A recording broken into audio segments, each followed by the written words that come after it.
Hello students, today we are going to discuss point transportation. What do you mean by transport or why transport is important?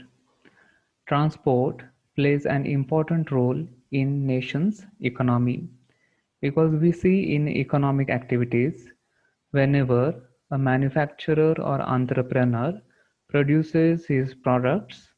They are meant for the purpose of distribution because goods are to be distributed in the market for the purpose of consumption by the ultimate consumers. And to distribute these goods, transportation plays an important role. Further, they have stated that different modes of transport are used such as land, water and air. Here we can see that around the globe, means all around the world, transportation plays a very important role. Here is one factory. Whenever a production will be carried out in this factory, the products are to be distributed to different places around the world. For this purpose, various modes of transport will be used. They can be waterways, airways, or land transport. Now, in meaning of transportation, what is to be done or what is done in transportation? Transportation is the movement of people, movement of animals, which is also called as livestock, and movement of goods from one location to another location, or it can be defined as a means of carrying goods. These goods can be your finished product, means your consumer goods, or these goods can be your capital goods, or it can be even your raw material. And people from one place to another place. And to carry these people, to carry this livestock, or to carry your finished goods or raw material from one place to another, various modes of transportation will be used.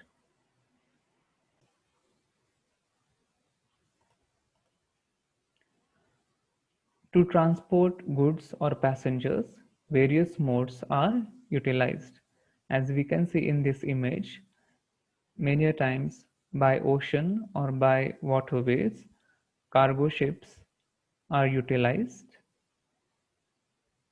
Passenger trucks or transportation vehicles are used on land. Rail transports are used, and even aircrafts are used all around the world for the purpose of transportation.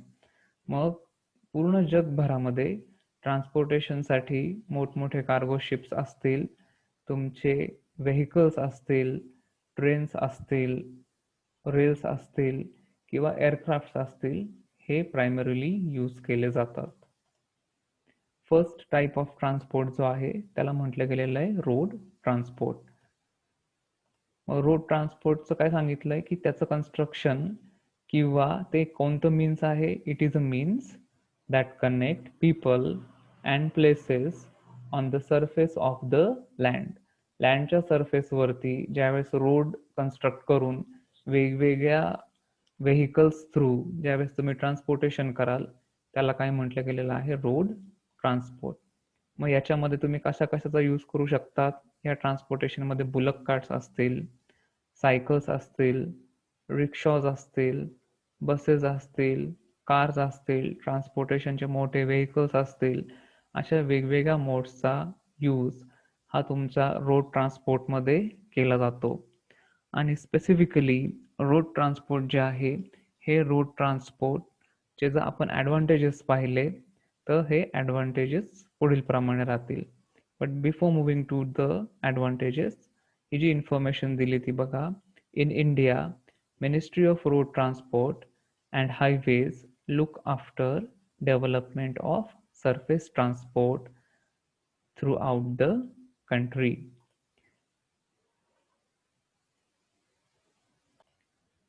मग road ट्रान्सपोर्टचे जर आपण advantages पाहिले तर ते पुढील प्रमाणे. एक म्हणजे हा transport cheapest mode of transport आहे, कारण की रोड हे युजली सगळ्याच कंट्रीजमध्ये डोमेस्टिक लेवलवरती कन्स्ट्रक्ट केलेले असतात. त्याच्यानंतर पेरिशेबल गुड्सच्या ट्रान्सपोर्टेशनसाठी हे सगळ्यात सुटेबल ट्रान्सपोर्ट आहे, कारण गुड्सचं लोडिंग आणि अनलोडिंग करणं हे रोड ट्रान्सपोर्टमध्ये कंपॅरेटिव्ह टू अदर ट्रान्सपोर्ट काय आहे, खूप इझी आहे.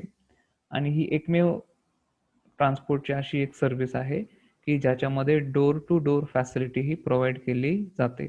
अदर काइंड ऑफ ट्रान्सपोर्ट जे आहेत त्याच्यामध्ये डोर टू डोर फॅसिलिटी ही प्रोव्हाइड केली जात नाही, कारण कार्गो शिप्स असतील तर तुम्हाला पोर्टपर्यंत जावं लागेल. रेल ट्रान्सपोर्ट असेल तर तुम्हाला रेल्वे स्टेशन, रेल्वे जंक्शन्सपर्यंत जावं लागेल. एअर ट्रान्सपोर्ट असेल तर तुम्हाला एअर टर्मिनल्सपर्यंत किंवा एअरपोर्टपर्यंत जावं लागेल. आणि म्हणून रोड ट्रान्सपोर्ट एकमेव असं सर्व्हिस आहे, ट्रान्सपोर्टेशन सर्व्हिस, की ज्याच्यामध्ये डोर टू डोर सर्व्हिस ही प्रोव्हाइड केली जाते. आणि ज्या वेळेस तुमचे बाकीचे ट्रान्सपोर्ट जिथे युजफुल नाही आहेत, अशा सगळ्या ठिकाणी तुम्हाला रोड ट्रान्सपोर्ट हे युजफुल आहेत, सुटेबल आहेत. फॉर एक्झाम्पल खूप हिली रिजन असेल तर अशा ठिकाणी एअर ट्रान्सपोर्ट किंवा रेल ट्रान्सपोर्ट काम करणार नाही, वॉटर ट्रान्सपोर्ट काम करणार नाही. तर अशा ठिकाणी फक्त कोणतं ट्रान्सपोर्ट सुटेबल राहणार आहे, तर जे काही रोड ट्रान्सपोर्ट आहे हे रोड ट्रान्सपोर्ट त्याच्यामध्ये सुटेबल राहील. लिमिटेशन्सचा जर आपण विचार केला रोड ट्रान्सपोर्टच्या, तर कॅरिंग कॅपॅसिटी जी आहे कार्गो शिपपेक्षा, एरोप्लेन्सपेक्षा किंवा ट्रेनपेक्षा, तर ही carrying capacity at a time, one टाइमला ही कंपॅरेटिव्हली खूप कमी असते. बल्की गुड्स तुम्हाला रोड ट्रान्सपोर्ट थ्रू ट्रान्सपोर्ट करणं खूप अवघड असतं किंवा ती कॅरिंग कॅपॅसिटी ही कमी असते. आणि क्लायमॅटिक ॲडवर्स कंडिशन्समध्ये, फॉर एक्झाम्पल फ्लडिंग झालं, खूप हेवी रेनफॉल झाला, लँडस्लाईड झालं, तर अशा वेळेस रोड ट्रान्सपोर्ट फॅसिलिटीज किंवा सर्व्हिसेस ह्या अफेक्ट करतात. आणि ह्या ट्रान्सपोर्टमुळे पोल्युशन जे आहे हे पोल्युशन जास्त क्रिएट होतं. आणि सिटीजमध्ये आपण बघतो पॅसेंजर ट्रॅव्हलच्या बाबतीमध्ये की बॉटलनेक हा जो एक प्रकार आहे, म्हणजे खूप तिथे ट्रॅफिक जॅम्स होणं, तर हा एक खूप कॉमन प्रॉब्लेम आहे रोड ट्रान्सपोर्टचा. So these are the limitations of road transport. Next type of transport is rail transport. हा सुद्धा ट्रान्सपोर्ट लँड ट्रान्सपोर्ट मधलाच एक पॉइंट आहे, कारण रेल्वेचे जे रेल्वेचे रूळ आहेत किंवा रेल्वे ट्रॅक्स जे आहेत, हे ट्रॅक्स कशावरती कन्स्ट्रक्ट केलेले असतात, लँडवरतीच कन्स्ट्रक्ट केलेले असतात.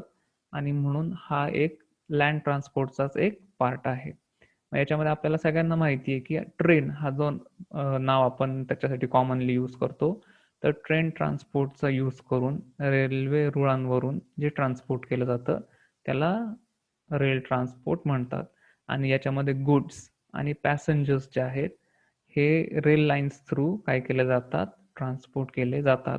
अशा ट्रान्सपोर्टला रेल ट्रान्सपोर्ट म्हटलं गेलेलं आहे. आणि कंपॅरेटिव्हली रोड ट्रान्सपोर्टच्या याच्यामध्ये कॅरिंग कॅपॅसिटी ही जास्त असते. युजली तुमचे गुड्स असतील किंवा इतर तुम्हाला ट्रान्सपोर्टेशन असेल, लाईक तुमचं फ्युअल असेल, गॅसोलिन असेल किंवा लिक्विड काय ट्रान्सपोर्टेशन करायचं असेल, बल्की गुड्स ट्रान्सपोर्ट करायचे असतील, तर रेल ट्रान्सपोर्टसुद्धा हे मोठ्या प्रमाणावरती युटिलाइज केलं जातं.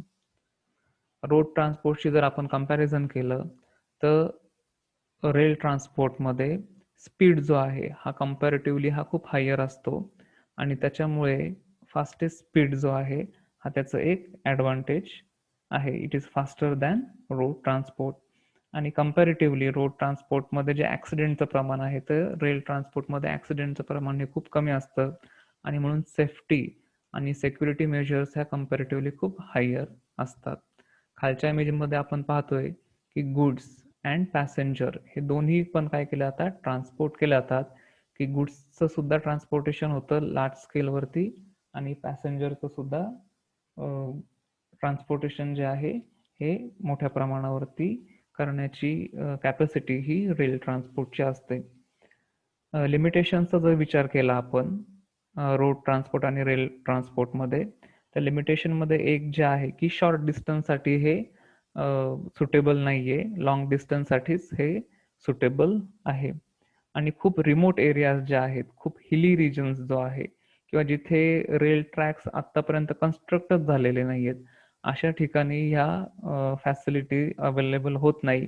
कारण तुम्हाला स्पेशल रेल्वे ट्रॅक्स त्याच्यासाठी कन्स्ट्रक्ट करावे लागतात. त्याच्याशिवाय ही फॅसिलिटी सर्व्हिस तुम्हाला यूज करता येणार नाही. आणि रोड ट्रान्सपोर्टमध्ये आपण जे एक ॲडव्हान्टेज पाहिलं होतं, तर इथे लिमिटेशन आहे की डोर टू डोर फॅसिलिटी आहे. ही डोर टू डोर फॅसिलिटी तुम्हाला या ट्रान्सपोर्टमध्ये अवेलेबल होत नाही. तुम्हाला रेल्वे स्टेशनला येऊन रेल्वे जंक्शनपर्यंत बाय रोड ट्रान्सपोर्ट यावं लागतं आणि मग ही फॅसिलिटी तुम्हाला जी आहे किंवा ही सर्व्हिस आहे ती सर्व्हिस तुम्हाला घेता येते. नेक्स्ट ट्रान्सपोर्ट जे आहे ते आहे एअर ट्रान्सपोर्ट. आणि एअर ट्रान्सपोर्टमध्ये आपल्याला स्पेसिफिकली माहिती आहे की ज्यावेळेस पॅसेंजर एअरक्राफ्ट किंवा कार्गो एअरक्राफ्ट यांचा यूज करून ज्यावेळेस तुम्ही गुड्स आणि पॅसेंजर्स म्हणजे पीपल हे ज्यावेळेस तुम्ही ट्रान्सपोर्ट करता थ्रू एअर, अशा ट्रान्सपोर्टला एअर ट्रान्सपोर्ट म्हटलं गेलेलं आहे. आणि याच्यामध्ये स्पेसिफिकली पॅसेंजर एअरक्राफ्ट्स वेगळे असतात आणि कार्गो म्हणजे गुड्स ट्रान्सपोर्ट करणारे एअरक्राफ्ट हे वेगळे असतात.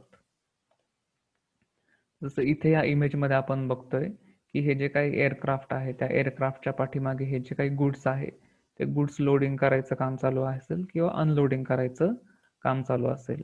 या नेक्स्ट इमेजमध्ये पण पाहतोय की हे एक खूप मोठं कंटेनर आहे आणि हे खूप मोठं कंटेनर सुद्धा तुम्ही त्या कार्गो एअरक्राफ्टमध्ये ट्रान्सपोर्ट करू शकतात आणि म्हणून कंपॅरेटिव्हली त्याची कॅरिंग कॅपॅसिटी ही जास्त आहे. आणि आपण जर ॲडव्हान्टेजेसचा विचार केला एअर ट्रान्सपोर्टचा, तर आपल्याला सगळ्यांना ॲडव्हान्टेजेस माहिती आहे की त्याच्यामध्ये द फास्टेस्ट स्पीड जो आहे सगळ्या ट्रान्सपोर्टेशनमध्ये, तर एअर ट्रान्सपोर्टचा स्पीड जो आहे हा सगळ्या ट्रान्सपोर्टेशनमध्ये सगळ्यात फास्टेस्ट आहे. आणि इमर्जन्सीच्या ज्या सिच्युएशन्स असतात त्याच्यामध्ये एअर ट्रान्सपोर्ट सगळ्यात सुटेबल आहे. मग इमर्जन्सी लाईक वॉर असेल, मेडिकल तुम्हाला काही फॅसिलिटीज प्रोव्हाइड करायच्या असतील, नॅचरल कॅलॅमिटीजमध्ये तुम्हाला इव्हॅक्युएशन प्रोग्राम्स रन करायचे असतील, रेस्क्यू ऑपरेशन्स रन करायचे असतील, अशा वेळेस एअर ट्रान्सपोर्ट हे सगळ्यात बेस्ट ट्रान्सपोर्ट मानलं गेलेलं आहे. आणि रोड ट्रान्सपोर्टच्या कम्पॅरिझनमध्ये सगळ्यात लेस पोल्युशन हे एअर ट्रान्सपोर्टमध्ये होतं. If you consider now the limitations of air transport, की हे सगळ्यात काय आहे एक्सपेन्सिव्ह आहे. कारण त्याच्यासाठी तुम्हाला सेपरेट एअर टर्मिनल्स, सेपरेट तुमचे एअरपोर्ट्स कन्स्ट्रक्ट करावे लागतात. ज्यावेळेस तुम्ही तुमचे एअरक्राफ्ट्स, मग ते पॅसेंजर एअरक्राफ्ट असेल किंवा कार्गो एअरक्राफ्ट्स असतील, ज्यावेळेस तुम्ही ते परचेस करतात त्यावेळेस त्यांची कॉस्ट जी आहे, ह्या ज्या ॲसेट्स आहेत त्यांच्या, या ॲसेट्सची कॉस्ट ही खूप हाय असते. त्यांचे इवन वर्किंग कॅपिटल जे त्यांना लागतं ते वर्किंग कॅपिटल पण खूप हाय असतं. आणि म्हणून त्यांचं इनिशियल सेटअप कॉस्ट ज्या असतात त्या पण हायर असतात. आणि म्हणून त्याच्यामुळे ट्रॅव्हलिंग जे करणारे लोक असतात त्यांचे जे फ्रेट चार्जेस असतील ते सुद्धा, किंवा त्यांचे तिकीट्सचे जे चार्जेस असतात हे सुद्धा अदर ट्रान्सपोर्टेशनपेक्षा खूप हाय असतात. हे त्याचं स्पेसिफिक लिमिटेशन आहे. आणि खूप जास्त ह्यूज इन्व्हेस्टमेंट ही या ट्रान्सपोर्टेशनमध्ये केली जाते. आणि खूप शॉर्ट डिस्टन्स जे आहे या खूप शॉर्ट डिस्टन्ससाठी हे अजिबातही सोयीचं नाही. तुम्हाला 1-2 किलोमीटरपर्यंतचं ट्रान्सपोर्ट करायचं असेल किंवा 5-50 किलोमीटरपर्यंत ट्रान्सपोर्ट करायचं असेल तर त्याच्यासाठी हे अजिबात उपयुक्त नाही. It is not suitable for short distance. आणि बऱ्याच वेळेला आपण बघतो की ज्यावेळेस तुम्ही एअर बाउंड्रीज ज्यावेळेस क्रॉस करतात वेगवेगळ्या देशांच्या, त्यावेळेस जर तुमचे ॲमिकेबल रिलेशनशिप्स नसतील, चांगले रिलेशनशिप नसतील काही नेशन्स बरोबर, तर अशा वेळेस तुमच्या फ्लाईट्सला त्या देशाच्या एअर बाउंड्रीमधून प्रवेश करायला किंवा ट्रान्सपोर्ट करायला परवानगी ही नसते. हे आहे एअर ट्रान्सपोर्टचे लिमिटेशन्स. Thank you.